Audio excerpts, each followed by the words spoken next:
Pigs, PawPaws, and powder kegs. The Hatfield Mccoy feud that shook Appalachia.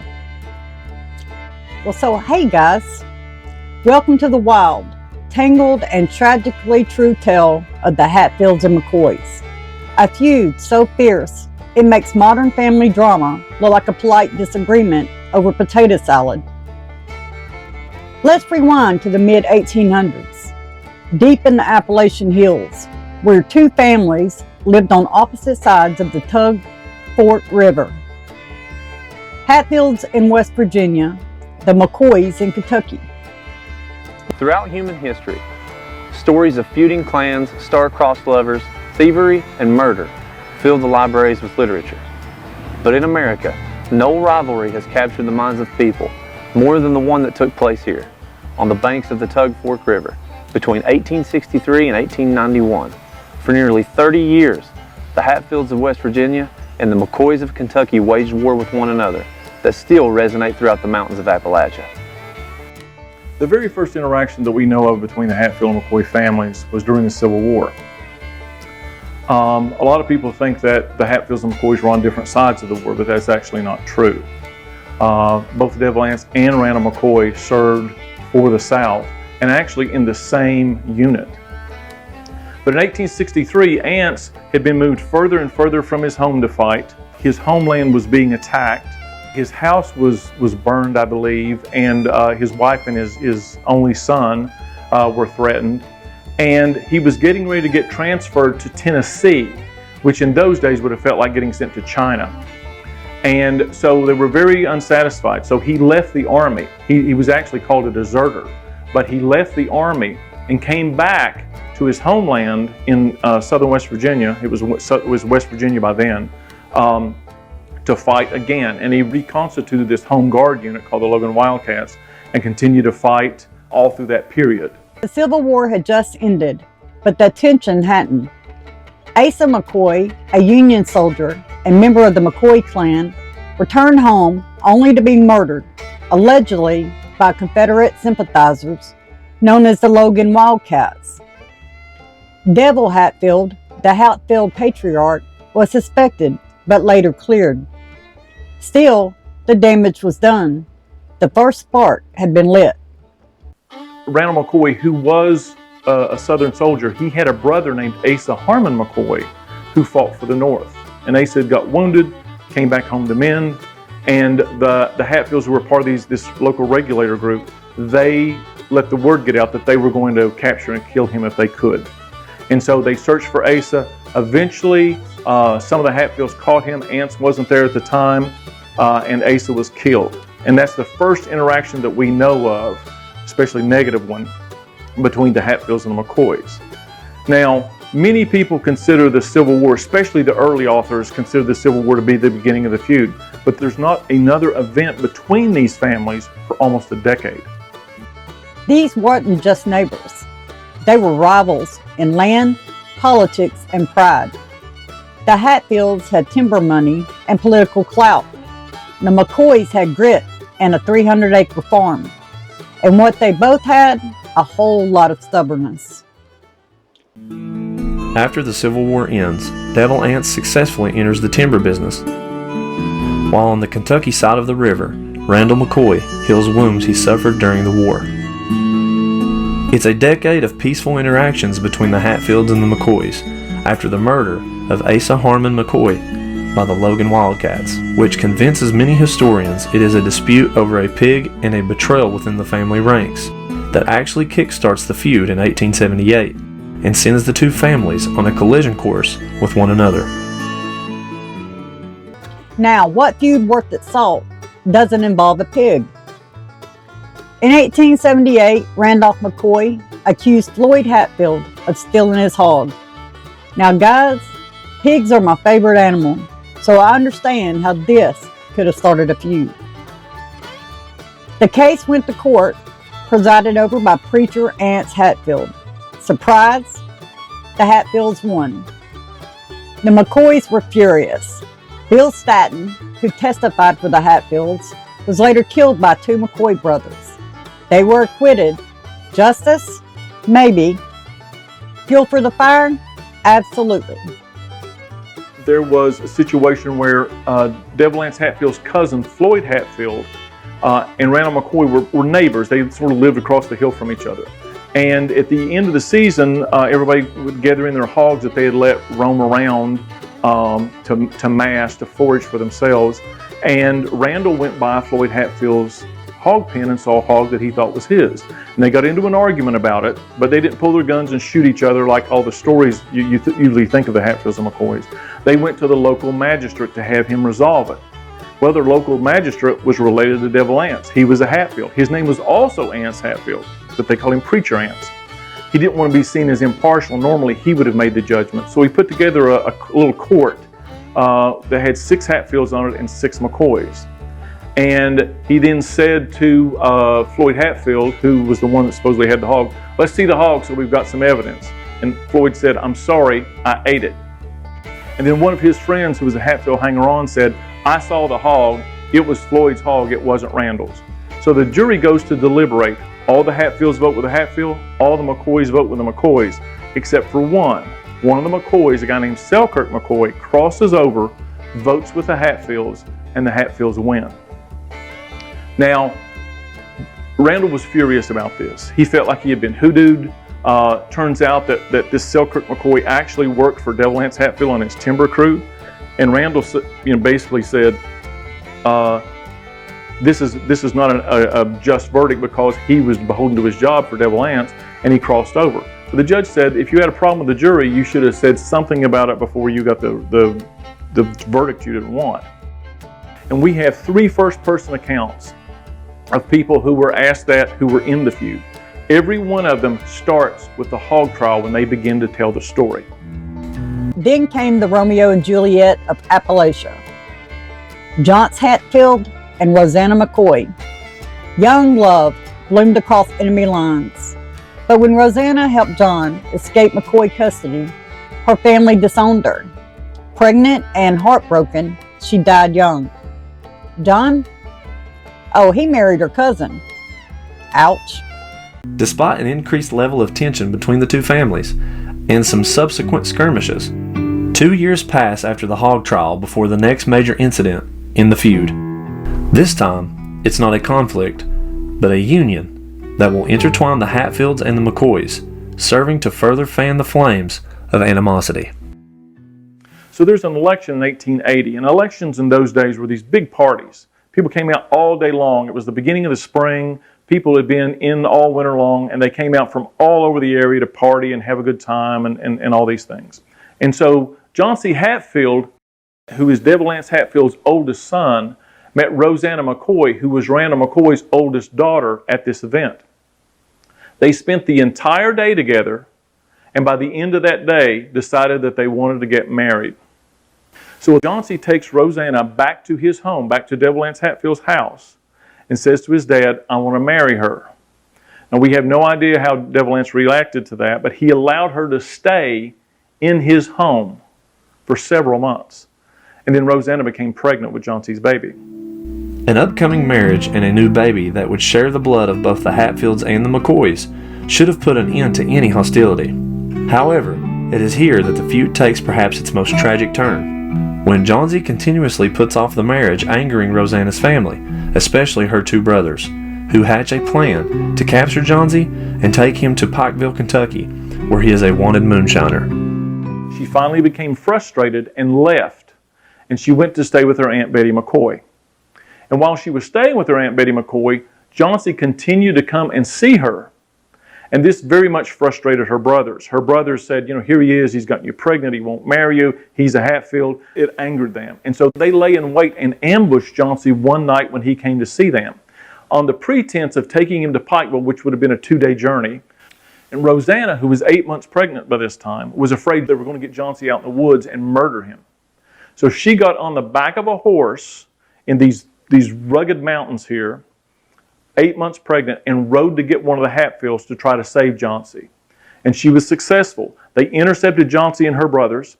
They had an argument. Nobody was killed, but the story says that Devil Anse humiliated her brothers, who included Tolbert. But they were able to save Johnsy and bring him back. So Rosanna has the baby a month later, and then a few months after the baby's born, Chauncey gets married, but he doesn't marry Rosanna. He marries her first cousin, Nancy McCoy. And this had to be a blow to Rosanna, insult to injury. The hardships would keep coming for Rosanna, as a few months after Johnsy marries her cousin in 1881, the baby dies during a measles outbreak. And then came Election Day, 1882. Ellison Hatfield was stabbed and shot by 3 McCoy brothers. Devil Hatfield took justice into his own hands. The brothers were tied to pawpaw bushes and executed. The feud had officially gone nuclear. Tolbert, angry over his sister's treatment and his own humiliation at the hands of the Hatfields, is ready for some vengeance by the spring of 1882. In 1882, there's another election. And again, it's a big party. And Devil Ance's brother, Ellison, shows up to this election. Now, Ellison is wildly popular. Everybody loves Ellison. He's a big guy. In a time when the average height of a man was about 5'8", he was 6'4". Everybody loved him. He was popular. And so he's there. And 3 of Randall McCoy's sons pick a fight with him, primarily Tolbert, who's the oldest McCoy boy, picks a fight with him. He begins to lose the fight. And so the other 2 brothers jump in. Ellison Hatfield still wins the fight, 3-on-1. And one of them pulls a knife and stabs Ellison 26 times. It doesn't kill him. He picks up a rock and is going to want to crush one of their heads, and one of them pulls a gun and shoots him in the back. But it still doesn't kill him, but it puts him down for the count. And Ellison is taken away. He's put in a one-room school to try to see if he's going to survive. These 3 McCoy boys are captured by the Hatfields. And they're told by Ance that if my brother dies, you're going to die. Ellison Hatfield dies a few days later, and Devil Ance sticks to his word. He, along with some other members of the Hatfield clan, take the 3 McCoy boys just across the state line from West Virginia back into Kentucky, where the McCoys are tied to pawpaw trees on the banks of the Tug River and executed. And they take these 3 boys in the night, take them across the river in a little boat, take them 6 yards, literally 6 yards into Kentucky, tie them to a stand of pawpaw trees, and execute them. They said that there were 40 bullets found in their bodies. And the youngest boy, Bud, he was decapitated with a shotgun. So it was a very, very, very brutal. And this is the only event that we have testimony of where Devil Ance actually pulled the trigger. The McCoys cried for justice over their fallen kinfolk, but thanks to the legal system that prevented law enforcement officials from crossing state lines to apprehend criminals, the Hatfields were safe in their West Virginia homes for any crimes that were committed in Kentucky. Fire, fury, and the Supreme Court drama. By 1888, things were so bad that the Hatfields decided to end it once for all with fire. On New Year's Day, they attacked Randolph McCoy's home. His children, Calvin and Alifair, were killed. His wife, Sarah, was beaten. The house was burned to the ground. Randolph escaped into the woods. The McCoys fled to Pikeville. The feud had reached its bloody climax. The law finally stepped in. Arrests were made. The case went all the way to the U.S. Supreme Court. The verdict? The Hatfields were legally extradited. One was executed. Others got life sentences. The feud fizzled, but the legend was just beginning. The feud comes to a halt. For 5 years there is no bloodshed on either side. However, that all changes when a new Kentucky governor is elected. And so everybody thought the feud was over, this long lull. And then suddenly, there's a new governor elected in Kentucky, a guy named Simon Bolivar Buckner. And the McCoys in Kentucky, they go to him and say, we want to reissue the warrants for arrest for the Hatfields. And they do. But again, the governor of West Virginia will not allow them to come into the state to get the Hatfields. So what happens is that Pikeville, Kentucky hires a special deputy, a guy named Bad Frank Phillips. And Bad Frank begins illegally coming into West Virginia to try to find these Hatfields. And he is somewhat successful. He finds one, he captures one, he kills one. And so the Hatfields get worried about this. They basically had used the law to hide behind. It had been a long time, seemed like everything was over, and they got worried. And so very late, right at the end of 1887, they got this crazy idea in their head that, you know what? Our problem is the McCoys. Let's just kill all the McCoys. Problem solved. Liquored up on moonshine for New Year's Eve, some of the Hatfields' kin decide to do just that, kill all the McCoys.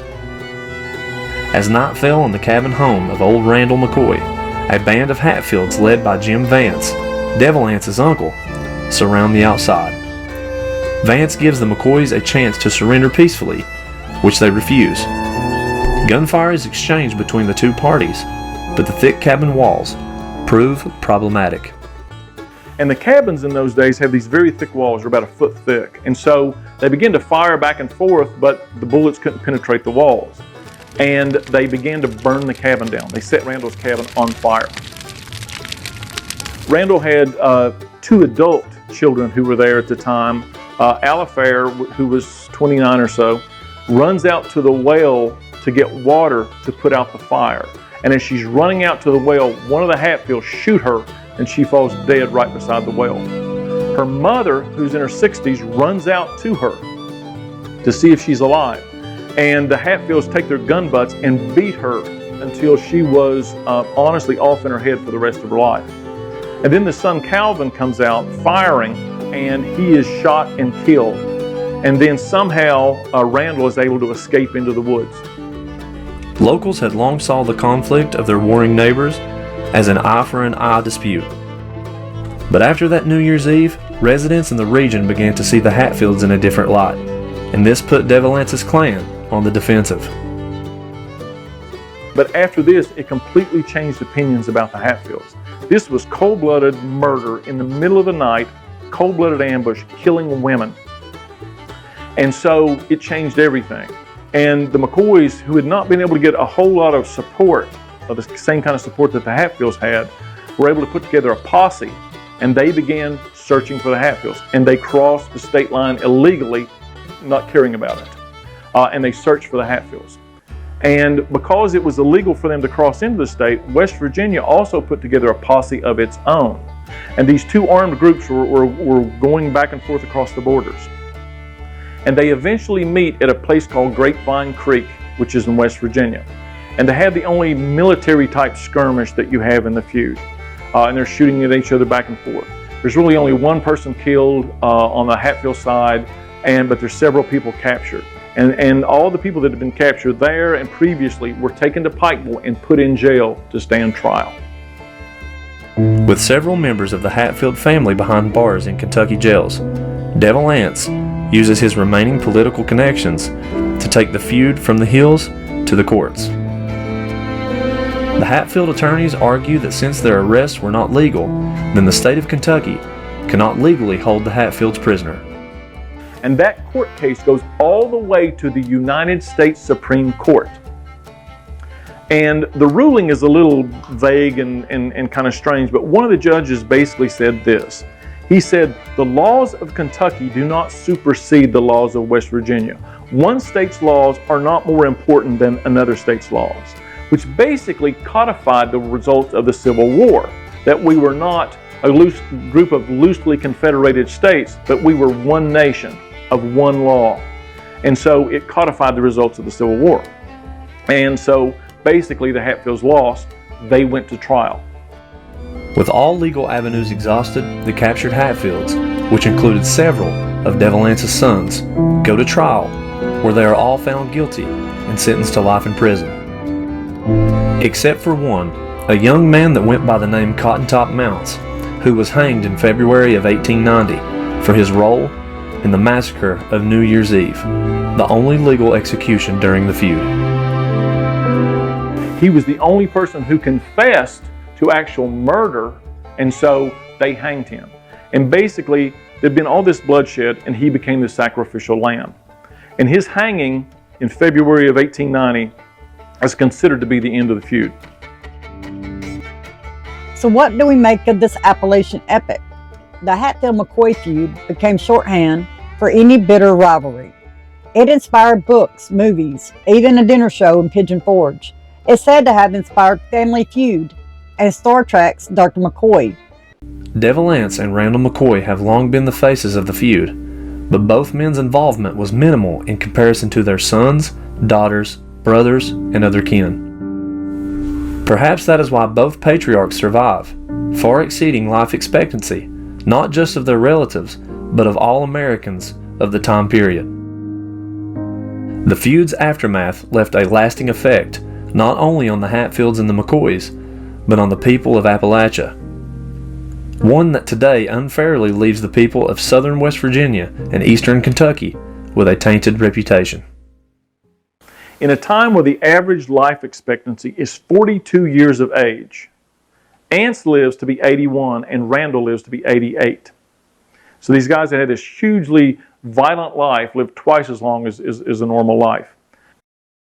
The most lasting effect of the Hatfield McCoy for people who live in Appalachia is that all the negative stereotypes of hillbillies started with the Hatfield McCoy feud. The Hatfield McCoy feud was wildly popular. It was in newspapers all over the country during its time, and this was the age of yellow journalism. And so one newspaper would say 10 people had gotten killed, and the next newspaper would take that and make that 100 people got killed, and it just got blown out of proportion. The first book that was written about the feud was actually written by a newspaper man who came down here to interview the people. And he talked about the people here like they were subhuman. That they were unintelligent and barefoot and toothless and married their cousins. And that stereotype stuck. And it became pervasive. Before that, mountain peoples were seen as pioneers and salt of the earth. But once this happened, it changed all that. And ever since then, West Virginia and all of Appalachia have been wrestling with that stereotype of barefoot and pregnant and all those negative things. In 2003, descendants signed a truce. Yes, it took over a century. But beyond the bullets and betrayals, this feud teaches us something timeless. Unchecked pride and vengeance can destroy families, communities, and futures. Yet even in the ashes, reconciliation is possible.